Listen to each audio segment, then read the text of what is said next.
오늘은 시편 19편을 한번 보도록 하겠습니다. 이 시편 19편은 하나님이 창조하신 그 하늘과 땅을 통해서 드러나는 그 주님의 계시와 또 율법에 나타난 영광을 찬양하는 시라고 보시면 돼요. 특히 이 시는 우리가 자연 속에서 하나님의 뜻에 대한 중요한 교훈을 받을 수 있는데, 하나님은 우리에게 말씀하시지만 그렇다고 해서 말씀에 국한되시는 분은 절대 아니시라는 분을 또 보여주기도 하십니다. 이 자연 만물 있잖아요. 이 자연이 하나님을 계시해 주는데, 하나님의 영원한 권능과 또 그분의 영광이 그분께서 지으신 모든 것 안에서 명확하게 발견될 수 있다는 것이에요. 그래서 다윗은 특히 이 본시에서 태양, 이 태양이라는 소재를 등장시키면서 모든 사람에게 동일하게 베푸시는 하나님의 보편적인 은혜를 설명하기도 합니다. 이 태양은 인간을 제외하고는 가장 찬란하고 위엄이 있는 창조물이잖아요. 그래서 인간에게 있어서 가장 필요한 존재이고 필수 요소란 말이죠. 그래서 이 태양이 모든 사람에게 동일하게 비추고 있다는 것은 하나님께서 모든 사람에게 동일한 은혜를 베풀고 있다는 그것으로 받아들여질 수 있습니다. 인간 중에 그 누구도 자연을 통한 계시에서 벗어날 수가 없어요. 만약 인간이 모든 자연이 보여주는 하나님의 보편적인 계시를 무시한다면 그 책임은 전적으로 자기 자신에게 있다는 것을 알아야 됩니다. 그러니까 이 보편적인 계시는 하나님의 지상 명령을 부여받은 그 인간이 어떠한 삶을 살아야 하는지에 대해서 근거를 제공해 준다고 볼 수 있습니다. 그래서 자연을 통해서 또 하나님의 영광을 나타내신 하나님, 그 하나님도 자신을 향한 찬양과 경배가 땅 끝까지 선언되시기를 원하고 계신다는 것을 우리가 오늘 기록을 통해 볼 수 있는 것이에요. 자, 그리고 주님은 자연을 통해서뿐만 아니라 직접적으로 말씀을 통해서 계시하시는 분이라는 것을 또 오늘 기록에서 보여줄 것입니다. 1절 보시면 하늘들이 하나님의 영광을 선언하나이다, 또 궁창이 그분의 손으로 하신 작업을 보여주나이다, 이 말씀을 해주고 계십니다. 그러니까 구약성경은 자주 이제 하나님을 율법을 주신 분으로, 그리고 창조하신 창조주로 묘사를 해주고 있거든요.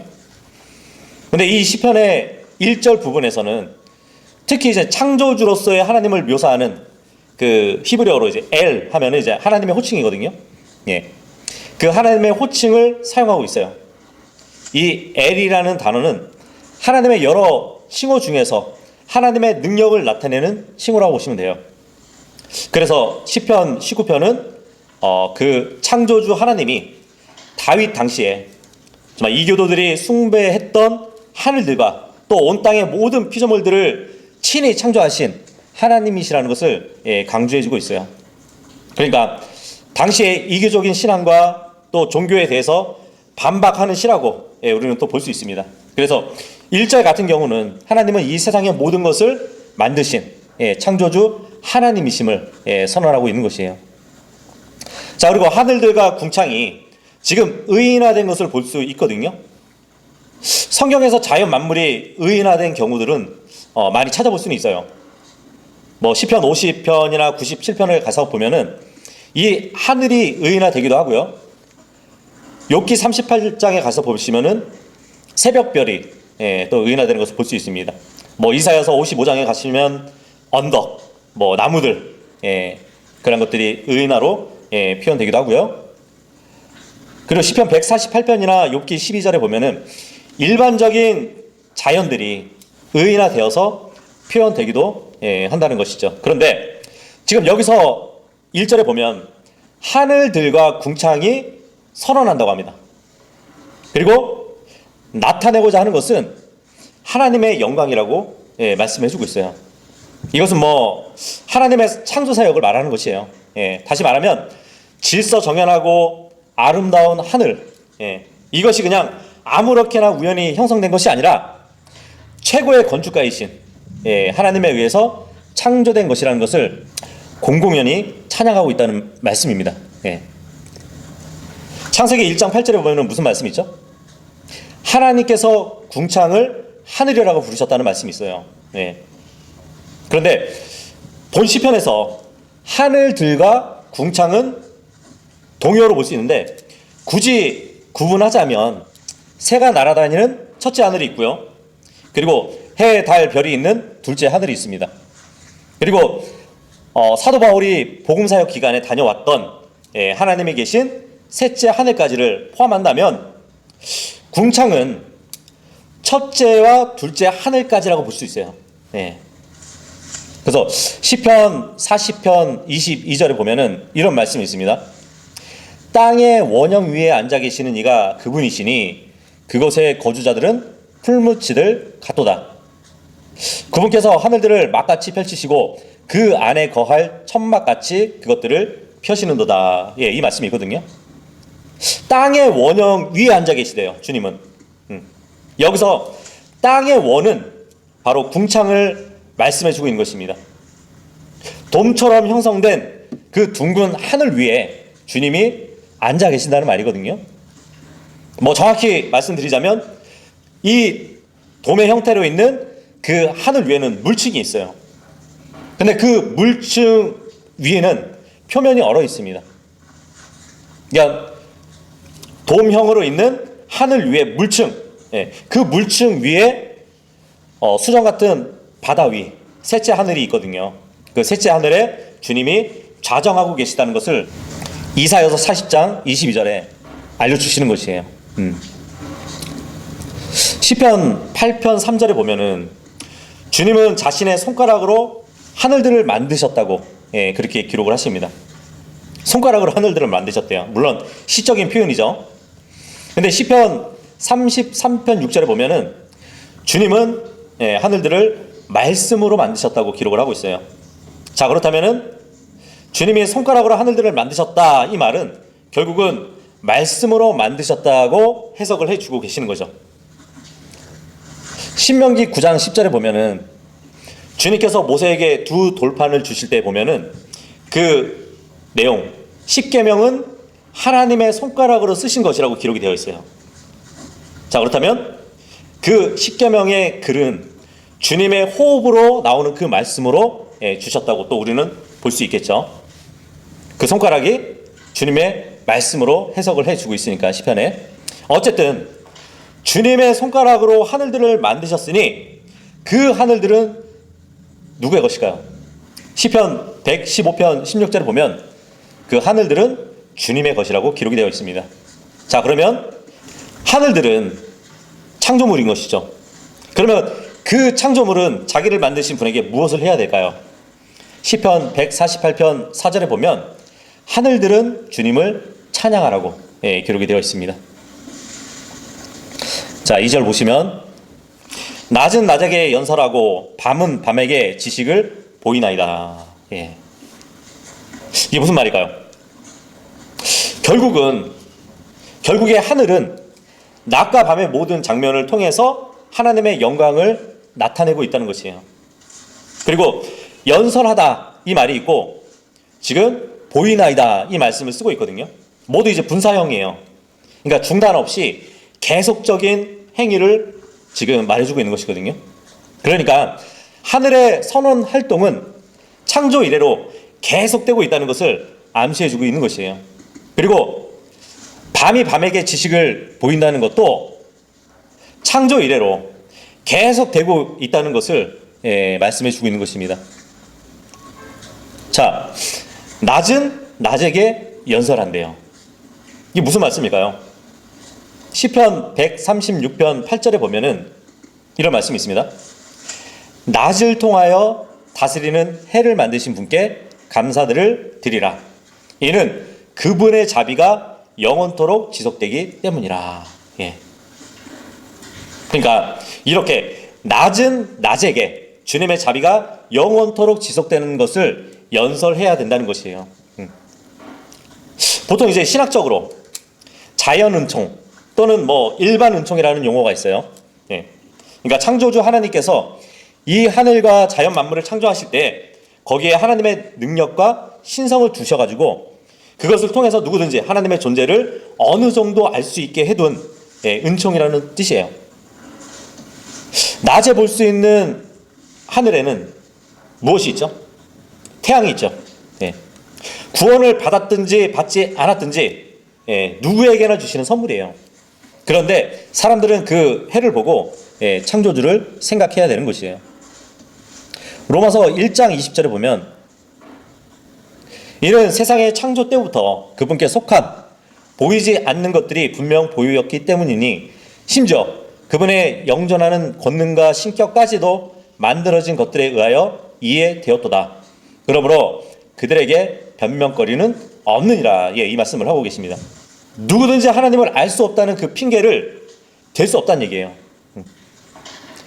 모든 인간이 태어날 때부터 마음속에 하나님을 알 수 있을 만한 그런 것들이 있다고 합니다. 그 사람의 양심도 증언을 하고 있대요. 그러니까 태어날 때부터 보이는 것들, 창조를 통해 보이지 않는 하나님을 알 수 있는 모든 기회를 부여받았다는 얘기예요. 그러니까 성경은 하나님께서 자비를 베풀어 주셔가지고 이러한 모든 것들을 모든 사람에게 태어날 때부터 주셨다고 말씀을 해주고 있는 것입니다. 자, 그런데 안타까운 게 뭐냐면 로마서 1장 20절 이어서 21절에 보시면 이는 그들이 하나님을 알았을 때 그들이 그분께 하나님으로서 영광을 돌리지 않았고 감사하지도 않았기 때문이라. 오히려 그들의 상상들 속에서 허망하여지고 그들의 어리석은 마음이 어두워졌느니라. 이 말씀을 하고 있습니다. 그러니까 하나님께서는 누군가의 마음에 자신이 존재한다는 사실을 알려주셨어요. 근데 사람들의 마음에 하나님에 대한 지식을 주신 거란 말이에요. 하지만 사람들은 하나님의 창조물을 보고도 하나님의 존재를 인정하지 않는다는 것이에요. 나중에 그들이 백보자 심판에 딱 서게 된다면 자신들의 양심이 어떠한 변명을 할 수 없도록 주님은 만드실 겁니다. 자, 그리고 우리가 2절을 봤는데 낮은 낮에게 연설하고 밤은 밤에게 지식을 보이나이다. 이 말씀을 하고 있습니다. 밤은 밤에게 지식을 보인대요.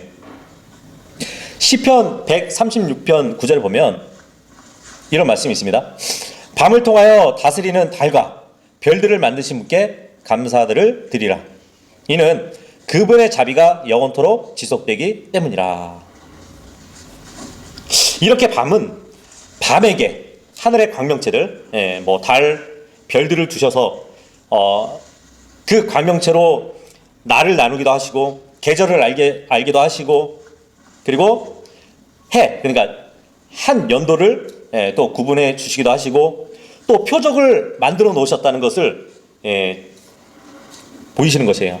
그래서 사람들은 하나님의 역사하심과 또 하나님의 섭리하심이 있다는 것을 알아야 된다는 얘기예요. 물론 그것만으로는 이제 하나님을 정확히 알거나 예수님을 정확히 알게 되어가지고 구원받는 단계까지 가기는 어렵습니다.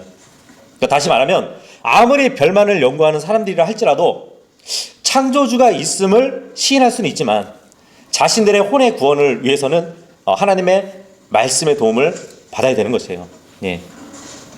3절 보시면 그것들의 음성이 들리지 않는 언어도 없나이다.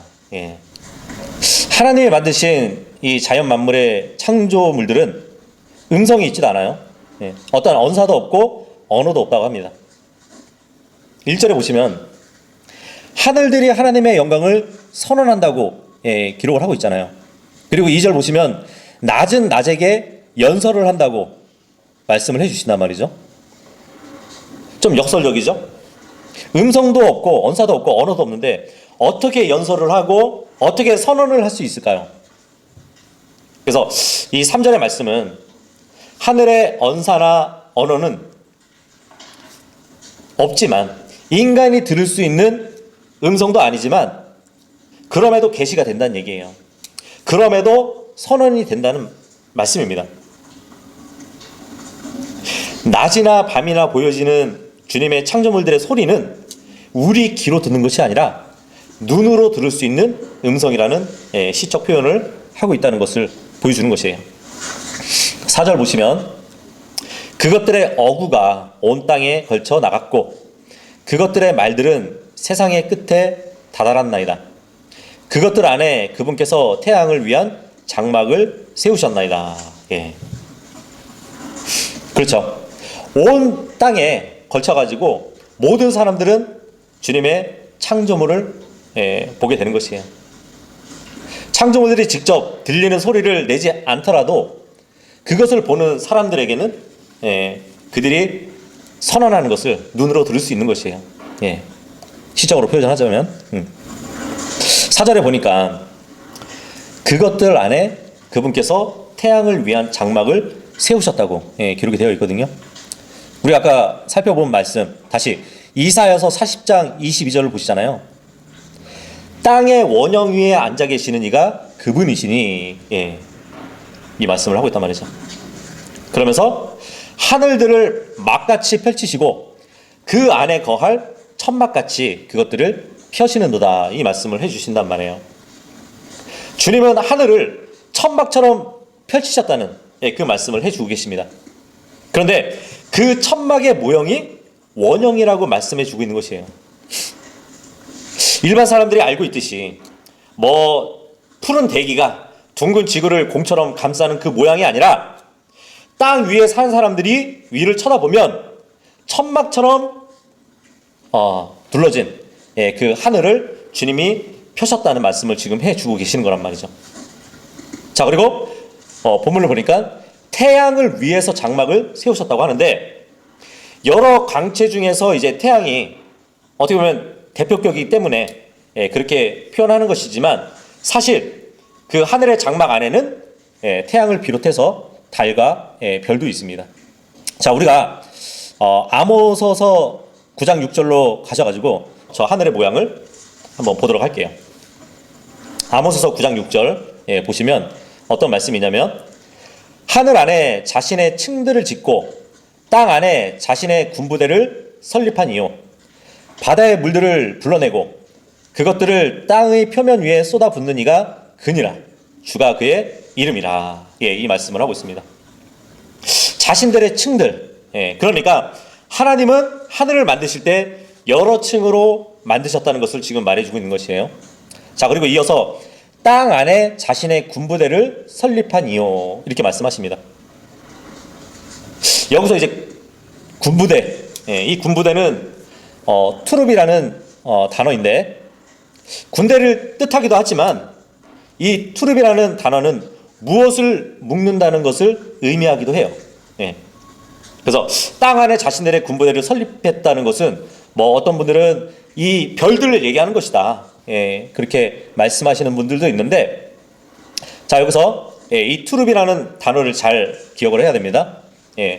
성경에 보면은 이 투룹이 또 어디 쓰였냐면 호세아서 7장 1절에 보면은 이 단어가 쓰여요. 거기 어떻게 쓰이냐면 읽어볼게요. 내가 이스라엘을 치유하려고 하였던 그때 에프라임의 죄악과 사마리아의 사악함이 드러났도다. 이는 그들이 거짓을 저지르기 때문이라. 그런즉 도둑이 안으로 들어오고 강도 떼들이 바깥에서 약탈하는도다. 이 말씀이 있어요. 자, 여기서 강도 떼들 했을 때 요 떼라는 말이 투룹이거든요. 떼라는 이 말은 무엇을 묶는 것을 말해주는 것입니다. 그래서 이 투룹이라는 단어는 군대라는 말도 쓰이기도 하지만 어떤 것을 하나로 묶는 것을 뜻하는 말이란 말이에요. 그래서 킹 제임스 성경의 이 번역자들이 아모서서 9장 6절을 번역하면서 이 투룹을 때 또는 묶음이라고 난이주의 메모를 해둔 것을 볼 수 있거든요. 자, 그렇다면 하나님이 여러 층의 하늘들을 만드시고 땅을 하늘에 묶어 두었다는 그 표현을 한다고 우리는 이해해 볼 수 있어요. 여기 트루 윈더 얼스라고 되어 있는데 물론 여기서 in이라는 말은 뭐뭐 아니라는 의미를 두어가지고 꼭 땅 속에 설립했다는 말은 아니잖아요. 땅의 범위 안에 세웠다는 말이에요. 자, 그리고 히브리어 사전도 보면은 이제 투룹이라는 이 말은 하늘의 둥근 천장을 의미하는 단어입니다. 예. 자, 다시 말하면 주님은 여러 하늘들을 만드시고 땅의 범위를 벗어나지 않게 묶어 두었다는 표현을 지금 하고 계시는 것이에요. 이 투룹이라는 이 말은 땅을 묶은 돔을 말해주는 것이란 말이에요. 예. 지금 하나님께서는 태양을 위해서 장막을 베푸셨다고 합니다. 여기서 장막이란 태양이 운행하는 한정된 장소, 돔을 말해주고 있는 것이에요. 물론 태양이 밤 동안에는 보이지 않기 때문에 이 밤 동안에 거하는 장소로 표현해주고 있는데, 다음 절에 보면은 이제 아침에 태양이 그 거처에서 나오는 신랑으로 묘사되기도 합니다. 5절에 보시면 태양은 그의 침실에서 나오고 있는 신랑 같고 강한 남자같이 경주에서 달리기를 크게 기뻐하나이다. 예. 다윗의 기록에 이 태양은 하나님에 의해서 운행되어지는 찬란한 피조물이라고 볼 수 있어요. 자, 그런데 이 5절에서도 보면은 그 태양을 의인화하고 있습니다. 예. 사실 태양은 그 장막 같은 돔 밖으로 나갈 수는 없어요. 네. 그렇지만 맑은 하늘의 태양의 움직임이 마치 장막 안에서 나오는 그러한 자처럼 보인다고 시적으로 지금 묘사해 주고 있는 것이에요. 네. 이집트에서는 이 태양을 최고의 신으로 여겼거든요. 그래서 이집트 백성들은 파라오의 왕을 태양이 성육신으로 한 존재로 믿었어요. 바벨론에서는 태양의 신 샤맛이라는 이름이 불려지는데 미신적으로 숭배가 되어지기도 했어요. 그리고 아랍 국가에서는 이제 태양은 여성형으로 기록이 되는데 히브리어는 남성형이라서 신랑으로 지금 비유해 주고 있다고 보시면 됩니다. 자, 그리고 성경에 보면은 예수 그리스도를 교회의 신랑이라고 부르죠. 그리고 의의 태양이라고 부릅니다. 또 로마서 1장 20절에 주님이 만드신 것들로 보이지 않는 신격을 깨달아 알 수 있다고 말씀해 주듯이 이 태양이야말로 삼위일체 하나님을 깨닫게 해주는 주님의 창조물이에요. 태양은 세 가지 강선이 있잖아요. 뭐 느낄 수는 있지만 볼 수 없는 열선이 있어요. 볼 수는 있지만 느낄 수 없는 가시 강선도 있습니다. 빛이라고 볼 수 있죠. 또 볼 수도 느낄 수도 없는 화학선이 있어요. 이것이 이제 삼위일체 하나님과 일체하거든요. 뭐 성부 하나님은 볼 수도 느낄 수 없잖아요. 그죠? 또 예수 그리스도는 볼 수는 있지만 느낄 수는 없습니다. 자, 성령님은 어떻죠? 느낄 수는 있지만 볼 수는 없어요. 이렇게 해서 주님이 창조하신 태양으로 인해서 그분의 신격을 또 우리가 볼 수 있습니다. 6절 보시면 그의 나아감은 하늘의 끝에서부터요. 태양을 얘기합니다. 그의 순환으로는 그것의 끝들에 이르나이다. 그런즉 해의 열기로부터 숨겨지는 것이 아무것도 없나이다. 이 말씀을 하고 있습니다. 그렇죠? 높이 떠 있는 그 해의 열기로부터 숨겨지는 것은 아무것도 없어요. 잠언서 15장에도 보면은 선한 자든 악한 자든 주님이 다 보실 수 있다는 말씀이거든요. 자, 그런데 지금 태양을 계속 말씀해 주고 있는데 이 태양, 해는 달도 마찬가지로 이제 정해진 길, 요 6절에 보면은 순환로라고 되어 있죠. 그 길을 따라서 회전을 합니다. 그래서 전도서 1장 5절에 보면은 이렇게 말씀하시죠. 해가 또한 떠오르고 해는 내려가나니 그가 떠올랐던 자기 처소로 서둘러 가는도다. 이 말씀을 하고 있어요. 그러니까 하루하루뿐만 아니라 이 태양은 계절에 따라서 또 정해진 순환로를 따라서 회전한다는 것을 시편 104편 19절에도 볼 수 있거든요. 거기 말씀 보시면 그분께서 계절들을 위하여 달을 지정하셨도다. 해는 그의 지는 것을 아는도다. 예. 그러니까 주님이 정해주신 그 길로 회전을 해야 계절의 온도도 변해요. 그 순환로를 주님께서 정해주셨는데 보통 우리가 이제 알고 있는 북해기선, 예, 또 남해기선, 예, 이렇게 부르기도 합니다. 그래서 시편 74편 16절에도 보면 낮이 당신의 것이요 밤도 당신의 것이니이다. 당신께서 빛과 해를 예비하셨나이다. 당신께서 땅의 모든 경계들을 정하셨나이다. 당신께서 여름과 겨울을 만드셨나이다. 네. 이 여름과 겨울의 온도 차이를 낼 수 있는 것은 저 하늘에 떠 있는 태양의 광선의 열로 인해서입니다. 그래서 이 항상 똑같은 자리에 있으면 바뀌지 않겠죠. 하지만 주님은 이 북해기선과 남해기선, 이 정해진 그 순환로를 따라서 해가 돌기 시작하면 그 계절에 따라서 온도를 또한 주님이 맞춰주신다는 얘기예요. 자, 이제 여기 6절까지는 우리가 이제 일반 계시라고 볼 수 있는데, 일반 계시는 이제 마무리하고 7절부터는 특별 계시로 넘어갑니다. 다윗은 하늘에 나타나는 그 하나님의 영광이 그 아무리 아름다울지라도, 또 해와 달과 별들이 아무리 장엄할지라도 하나님의 율법의 지도를 받아가지고 형성되는 그 성품의 아름다움과 그 장엄함에는 비할 바가 되지 못한다는 것을 비교해 준다고 볼 수 있는데, 훨씬 더 분명한 하나님의 계시로 지금 눈을 옮겨가도록 하고 있는 것을 볼 수 있습니다. 7절 보시면 주의 율법은 완전하여 혼을 회심시키고 주의 증언은 확실하여 우매한 자를 지혜롭게 하는도다. 이 말씀이 있습니다. 주님이 만드신 모든 만물들을 보고 사람들이 회심하진 않아요. 단지 창조주가 계신다는 그 확신까지는 들게 해줄 겁니다. 이 구약에서는 사람에게 가던 길을 멈추게 하고 태도를 바꾸게 해서 행실을 변화시키는 것이 바로 이 율법이라고 말씀해 주고 있는 것이거든요. 근데 역대기하 34장 18절에서 25절을 보잖아요. 거기 보면 이제 정확한 예가 하나 나오는데, 남한국 16대 대왕이 이제 요시아인데, 그 요시아 왕 때에 성전을 수리하는 일이 있었어요.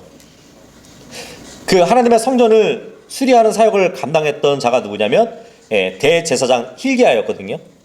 근데 한 번은 이 hilkiah가 성전에서 연보된 그 돈을 꺼내려고 하다가 거기서 무엇을 발견하냐면 율법책을 발견하게 됩니다.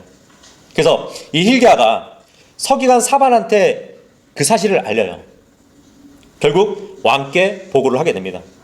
요시아는 그 율법책의 낭독을 시키게 되는데, 그 율법의 말씀을 들은 요시아가 이런 고백을 해요. 이 유다 왕국이 왜 이토록 힘든 상황에 처하게 되었는지 그 정확한 원인을 알겠다고. 그래서 하나님의 말씀은 죄를 지은 사람을 회심시켜주고 기록대로 행하는 자에게는 인생을 지혜롭게 살도록 해주십니다. 이 율법은 구약시대뿐만 아니라 신약시대에도 혼을 회심시키는 도구로 쓰입니다. 이 율법이라는 것은 사람에게 구원이 필요함을 발견하게 해주는 수단이란 말이에요. 그래서 로마서 7장 7절에 보면 이런 말씀이 있습니다.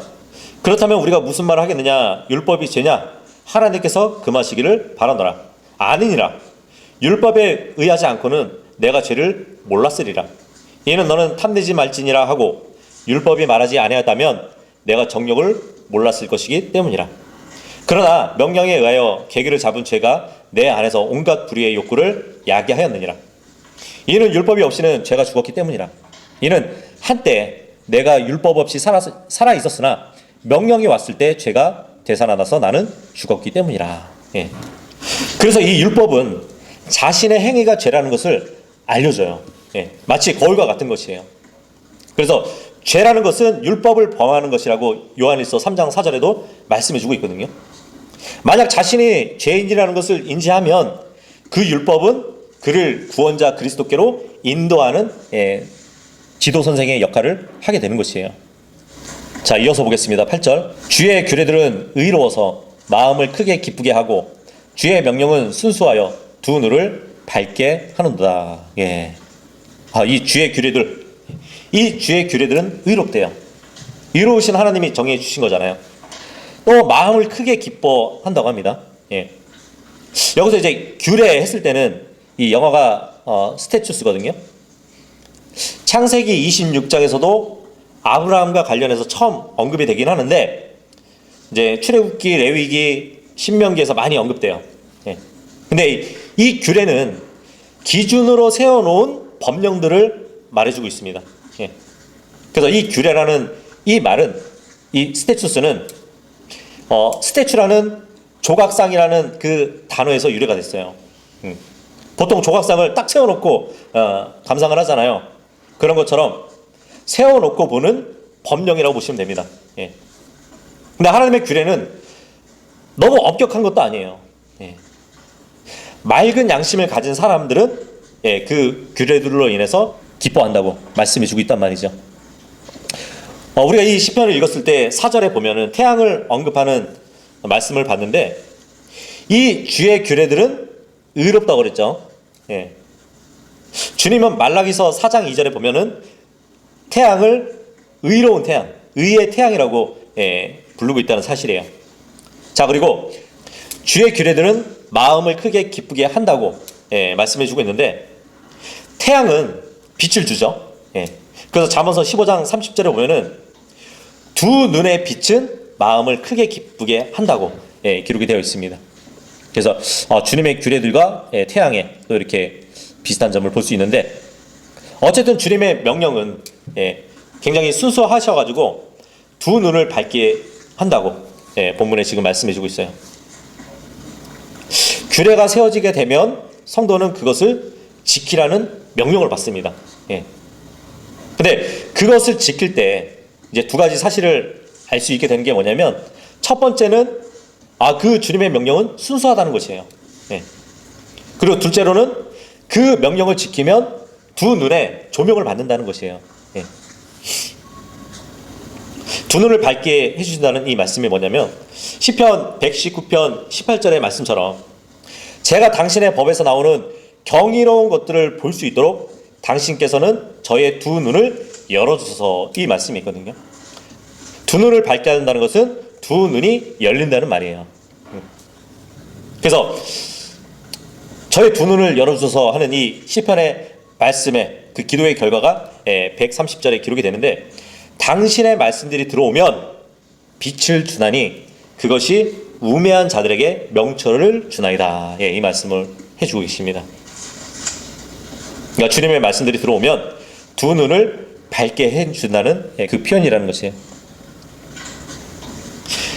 신약시대의 이방인들, 이 에베소 사람들이 예수 그리스도를 믿으라는 그 명령에 순종했을 때 어떠한 일이 벌어졌는지 아세요? 그들의 눈이 밝아졌다고 성경은 기록하고 있습니다. 에베소서 1장 18절에 보면 너희 지각의 눈에 빛이 비춰도록 하려 하심이라. 이는 너희가 그분의 부르심의 소망이 무엇인지와 성도들 안에 있는 그분의 유산의 영광의 부요함이 무엇인지를 알게 하려 함이며, 이 말씀을 해주고 있어요.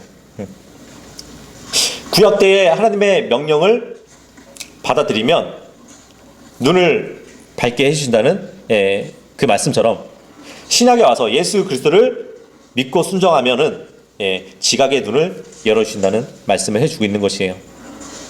다시 시편 19편 9절에 돌아와서 주를 두려워하는 것은 정결하여 영원토록 지속되고 주의 공의로운 법규들은 진실하며 전적으로 의롭나이다.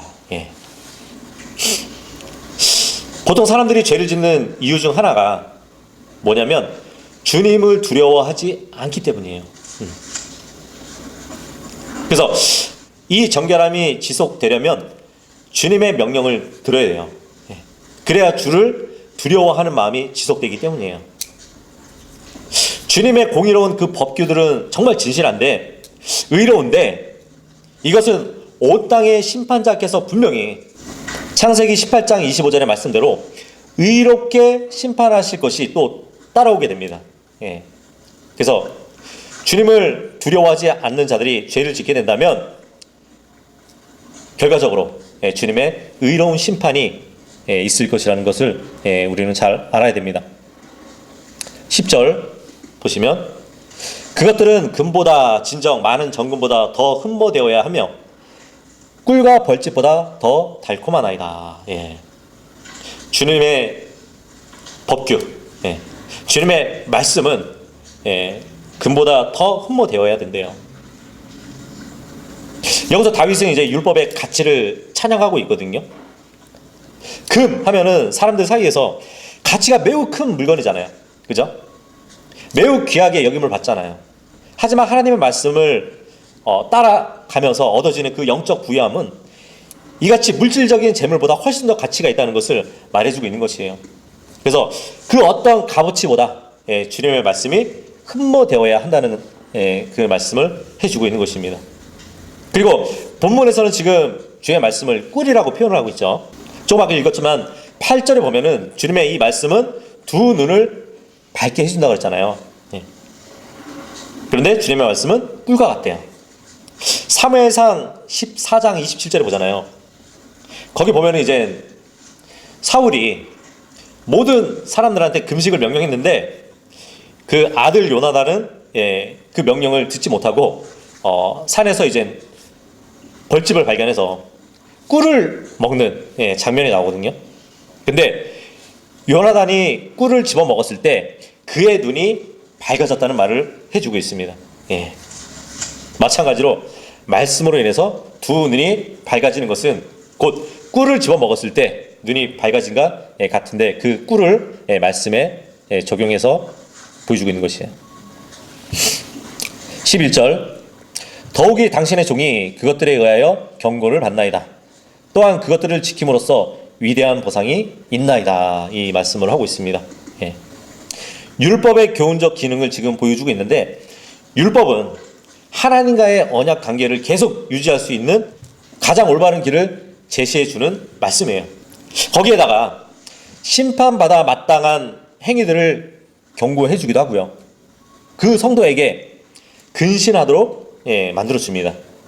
그러한 가운데서 말씀들을 잘 준수하는 자에게는 또한 주님이 보상을 해주실 것이라는 말씀을 해주고 있어요. 주님이 주시는 그 상은 큰 상이 될 것입니다. 그래서 결국 지금 우리가 이 문맥을 보면 7절에서 12절까지의 기록을 보잖아요. 하나님의 말씀들은 혼을 회심시키고 사람을 지혜롭게 만들고 그의 마음을 기쁘게 하고 그의 눈을 밝게 하고 또 미래에 관해서 그 사람에게 경고를 주고 또 결과적으로 상을 얻게 해주신다는 것을 말해주고 있는 것입니다. 12절 보시면 누가 자신의 과오들을 깨달을 수 있겠나이까? 당신께서 저를 은밀한 잘못들로부터 정결하게 하여 주소서. 이 말씀이 있어요. 과오들을 깨달을 수 있는 자들이 없다는 것일까요? 지금 이 시편 기자는 다윗은 사람이 스스로에게 정직하지 않는다면 자신의 과오들을 전혀 깨닫지 못할 것이라는 것을 말씀해주고 있습니다. 그렇게 되면은 그 안에 남아있는 죄들이 있겠죠. 여기서 은밀한 잘못들이라고 기록을 해주고 있는데 1차적으로 이 은밀한 잘못들은 비고의적인 범죄를 말하는 것 같아요. 그러니까 우리가 이제 무의식적으로 인지하지 못하고 저지른 범죄들을 가리킨다고 볼 수 있거든요.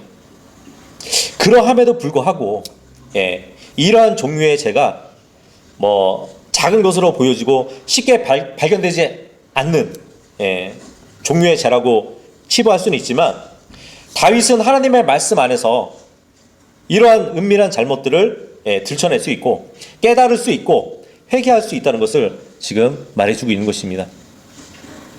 그러니까 주님의 말씀은 칼과 같잖아요.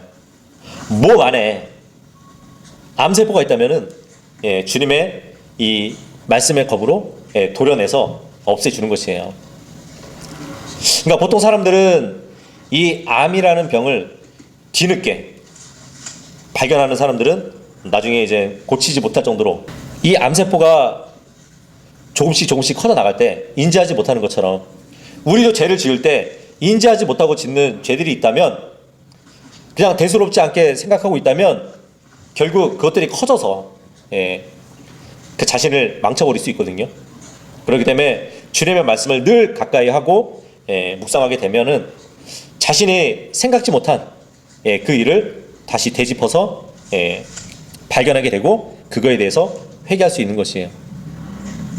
14절 보시면 오 나의 힘이요 나의 구속자이신 주여 제 입의 말들과 제 마음의 묵상이 당신의 목전에서 기꺼이 받아들여지게 하소서. 지금 다윗은 모든 죄를 물리칠 수 있는 그 힘이 주님께로부터 온다는 그 믿음으로 이같이 표현을 하고 있다고 보시면 됩니다. 나의 구속주 이렇게 고백을 하는데 죄를 깨끗하게 속량해 주시고 그 죄의 속박에서 벗어나게 해 주시는 주님을 부르는 것이에요. 그러기 다윗은 자신의 무수한 죄를 깨끗하게 씻어 주실 수 있는 분은 주님 한 분뿐이심을 믿고 이렇게 고백을 하고 있는 것입니다. 이같이 모든 죄 문제를 주님께서 해결해 주실 것이라는 그 믿음으로 다윗은 지금 기도하고 있는 것이에요. 제 입의 말들과 제 마음의 묵상이 당신의 목전에서 기꺼이 받아들여지게 하소서. 복음성가로 많이 불렀던 가사 내용이죠. 자, 그런데 이 기도는 매일의 삶에서 뭐 말이나 생각이 순결하게 하기 위해서 어떻게 보면 탄원하는 기도라고 보시면 돼요. 일반적으로 이 기도는 누구에게나 해당되는 보편적인 기도라고 볼 수 있거든요. 그런 면에서 누구에게나 하나의 본이 될 수 있는 다윗의 기도라고 우리는 볼 수 있는 것이에요. 자, 이렇게 해서 오늘은 이 시편 19편을 다 살펴봤는데 이 시편은 이 세상 속에서 나타난 창조주 하나님의 일반 계시와 또 말씀으로 대표되는 하나님의 특별 계시를 찬양하고 있는 다윗의 시라고 볼 수 있는데 성도들이 마땅히 가져야 할 그 자세를 강조하는 노래라고 볼 수 있습니다. 그래서 우리 성도들의 삶에 있어서 하나님의 말씀을 읽고 묵상하고 또 그것에 비추어서 자신을 돌아보고 그래서 의로운 행실을 하는 것은 가장 기본적인 신앙생활이라는 것을 영적으로 교훈해 주고 있는 것이에요. 사도 바울이 말하는 대로 말씀과 기도로 거룩해진다는 그 사실을 우리가 믿는다면 그 말씀을 명심하고 우리의 삶에 온전히 적용해서 살아갈 수 있어야 될 것입니다. 그래서 오늘 시편 19편은 이렇게 마무리하도록 하겠습니다.